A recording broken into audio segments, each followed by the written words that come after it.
প্রিয় দেশবাসী, আমি আপনাদেরকে আশ্বস্ত করতে চাই, স্বাধীনতার ঘোষকের একজন সৈনিক, বিএনপির একজন নেতা, একজন কর্মী বেঁচে থাকতে গণতান্ত্রিক আমি জনগণের আন্দোলন ব্যর্থ হবে না।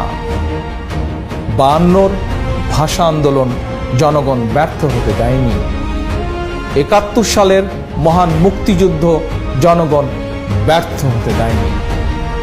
স্বৈরাচার বিরোধী আন্দোলন জনগণ ব্যর্থ হতে দেয়নি। ইনশাআল্লাহ ফ্যাসিস্ট হাসিনা সরকারের বিরুদ্ধে গণতন্ত্রের পুনরুদ্ধার, ভোটের অধিকার পুনরুদ্ধারের আন্দোলনও ব্যর্থ হবে না। দাবি আদায় করেই আমরা ঘরে ফিরে যাব। জনগণের বিজয় হবেই ইনশাআল্লাহ। বিজয় সন্নিকটে, বিজয় সুনিশ্চিত ইনশাআল্লাহ।